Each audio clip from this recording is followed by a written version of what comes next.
des représentantes de Médecins sans frontières, est avec nous. Bonsoir Claire Sanfilippo, merci d'être avec nous.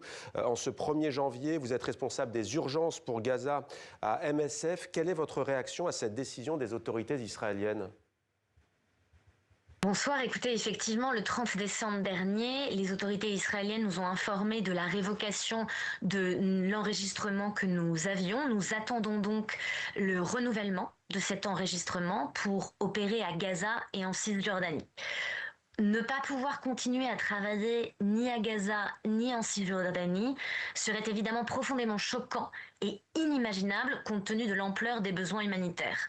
Vous l'avez rappelé, la situation dans la bande de Gaza reste absolument catastrophique. Les Palestiniennes et les Palestiniens peinent à avoir accès à l'eau, à la nourriture, à un logement salubre et aux soins de santé. Nous continuons de recevoir et de prodiguer des soins à des patients et des patientes blessés, brûlés, malnutris et présentant des infections liées aux conditions de vie déplorables. La situation ne fait qu'empirer avec de fortes pluies et les températures hivernales. Donc, imaginer que nous ne pourrions pas continuer nos activités serait absolument catastrophique. Et si Médecins sans frontières et d'autres ONG internationales perdaient l'accès au territoire palestinien occupé, des centaines de milliers de Palestiniens et de Palestiniennes seraient privés de soins essentiels.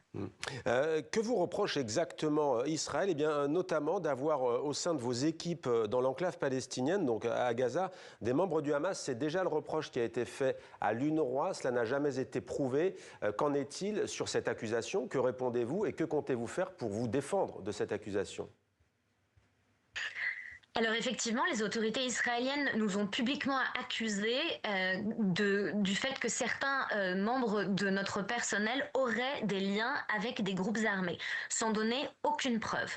Nous prenons évidemment ces accusations très au sérieux. MSF n'emploierait jamais sciemment des personnes participant à des activités militaires. Partout où nous travaillons, nous demandons aux membres de notre personnel de s'engager à respecter la charte de Médecins sans frontières qui inclut le respect des principes humanitaires et l'éthique médicale. Tous les processus de recrutement font l'objet d'une vérification approfondie. Il est important de dire que de faire publiquement de telles allégations sans preuve met en danger le personnel humanitaire et compromet les opérations médicales. Ce type de communication contribue à la stigmatisation et à la délégitimisation des travailleurs humanitaires qui prodiguent tous les jours des soins vitaux dans des conditions extrêmement difficiles. Alors justement, que vont devenir vos équipes sur place concrètement maintenant et vous, qu'allez-vous faire ? Est-ce qu'il y a encore une chance peut-être de continuer à travailler en Cisjordanie occupée et dans la bande de Gaza ? Alors écoutez, aujourd'hui, nous continuons de travailler et nous continuerons de travailler tant qu'il le sera possible. À Gaza, un lit d'hôpital sur 5 et un accouchement sur 3 dépend du soutien de Médecins sans frontières. Nous soutenons 6 hôpitaux, gérons 2 hôpitaux de campagne, 4 centres de soins de santé primaires, 2 cliniques pour soigner les plaies.